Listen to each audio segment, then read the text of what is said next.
ভাই, আমরা যারা গার্ডেনিং করতে ভালোবাসি তারা উপহার হিসাবে যদি কিছু গাছ পাই তাহলে তো আমাদের দিলটা একদম গার্ডেন গার্ডেন হয়ে যায়।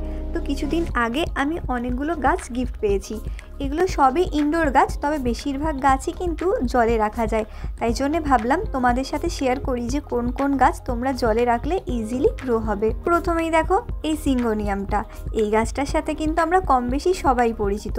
এই গাছ একটা বসালে একেবারে জঙ্গল হয়ে যায়। এই গাছ জলে যেমন হয় মাটিতেও হয়, তবে জলে বসানোর জন্য কয়েকটা সাবধানতা অবলম্বন করতে হবে।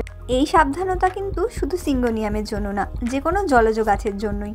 প্রথমত গাছের শিকড়টা যেখানে আছে ততটুকু বা তার একটু উপর অব্দি অংশই আমরা জলে রাখবো। বেশি অংশ জলে রাখলে কিন্তু গাছটা আস্তে আস্তে পচে যাবে। এরপর যেই সমস্ত পাতা হলুদ হয়ে যাবে আমরা কিন্তু সেগুলো বাদ দিয়ে দেব। আমি যেহেতু গাছগুলো শুধু জলেই গ্রো করেছি তাই এর মধ্যে কিছু কালারফুল পাথর অ্যাড করে দিয়েছি যাতে এটা দেখতে সুন্দর লাগে।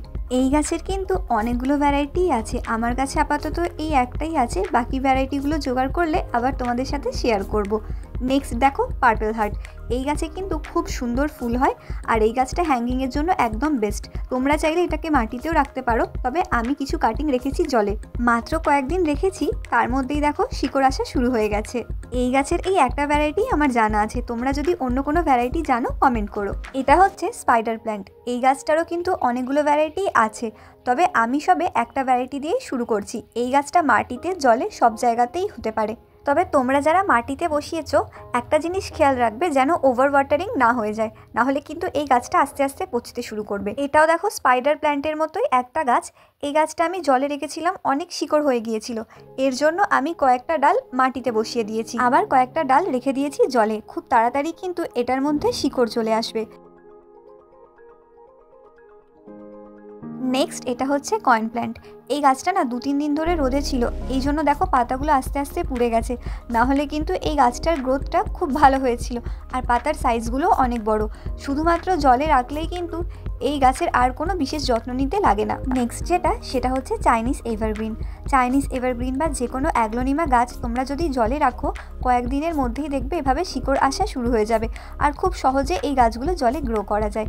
এরপর হচ্ছে ওন্ডারিং জিউ। এই গাছটা তো তোমরা সবাই জানো, ভীষণ কমন একটা গাছ, তবে এটার এখন ভেরিগেটেড ভ্যারাইটি বেরিয়েছে। এই গাছটার একটাই কাটিং আমি পেয়েছি, সেটা জলে রেখেছি, এর মধ্যেই কিন্তু শিকড় আসা আর নতুন ডাল আসাও শুরু হয়ে গেছে। এরপর হচ্ছে ফাইলোডেন্ড্রন। এই গাছটারও কিন্তু অনেকগুলো ভ্যারাইটি হয়।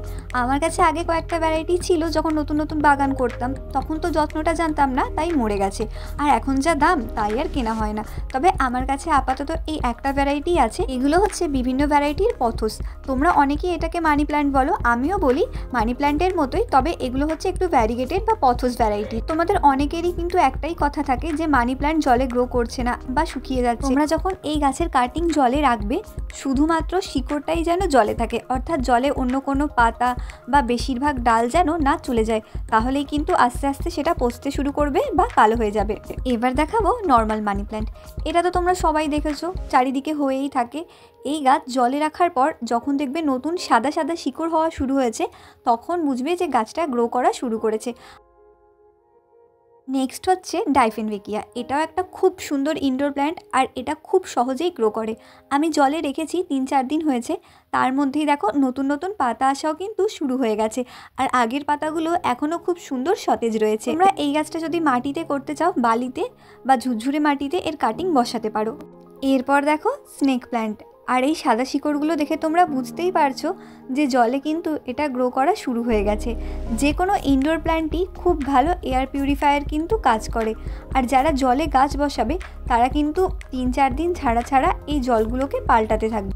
এটা হচ্ছে এক ধরনের ক্যালেডিয়াম। এই গাছটাও কিন্তু খুব সহজে জলে হয়। আমি এক জায়গা থেকে গাছটা জোগাড় করেছি আর পুরনো পাতাটা তো দেখতেই পাচ্ছ কেমন অবস্থা, তবে ভিতরে দেখো নতুন পাতা কিন্তু গ্রো করা শুরু করেছে। আর আমি এখানেও কয়েকটা পথসের কাটিং রেখে দিয়েছি। মাত্র 5-6 দিনের মধ্যেই কিন্তু এটার শিকড় আসা শুরু হয়ে গেছে আর সেটা বাইরে থেকেই কিন্তু সুন্দরভাবে দেখা যাচ্ছে। তোমরা যারা নতুন বাগান করবে আর গাছের মাটি বুঝতে পারো না যে কিভাবে মিডিয়া তৈরি করবে, তারা কিন্তু জলে রেখে গাছগুলোকে গ্রো করতে পারো।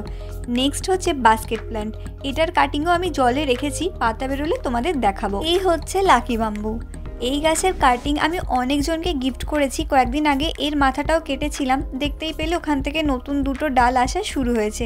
তার জন্য কয়েকটা ডাল আবার কাটলাম। এগুলো পরিষ্কার করে জলে ধুয়ে আবার জলে রেখে দিচ্ছি শিকড় তৈরি হবে বলে। এবার তোমাদের দেখাই যে জলের গাছগুলোকে আমি কিভাবে পরিষ্কার করি। প্রথমে একটা পাত্রে সব কিছু ঢেলে নিই। তোমরা চাইলে আগে পাথরগুলো তুলে নিতে পারো। তারপর দেখো নতুন জল দিলাম আর পুরনো পাতা পুরনো ডালপালা সেগুলোকে কেটে নিচ্ছি। এরপর যেই পাত্রে গাছটা ছিল সেটাকেও কিন্তু পরিষ্কার করে ধুয়ে নিচ্ছি। পাত্র গাছ সব কিছুই কিন্তু তোমরা জলে ভালো করে ধুয়ে নেবে, তার সাথে পাথরগুলোকেও কিন্তু ধুয়ে নিও। এটা তোমরা সপ্তাহে একবার বা 8-10 দিন ছাড়া একবার করলেই যথেষ্ট। তোমরা এখানে নর্মাল জল ব্যবহার করতে পারো, তবে যে কোনো পিউরিফাই ওয়াটার নিলে কিন্তু গাছের গ্রোথ আরও সুন্দর হবে। এটা ছাড়াও ইনডোর প্ল্যান্টকে কিন্তু মাঝে মাঝে ভালোভাবে স্নান করানো, কিংবা সেটা করতে না পারলেও দূর থেকে কিন্তু জল স্প্রে করবে। এই কাজটা তোমরা জলের গাছের জন্যও করতে পারো, কিংবা যে কোনো ইনডোর প্ল্যান্ট যেগুলো মাটিতে বসানো তার জন্যও করতে পারো। কিংবা জলের মধ্যে একটু লেবুর রস মিশিয়ে একটা ভিজে কাপড় দিয়ে পাতা মুছলে পাতার শাইন আরও বেশি হবে।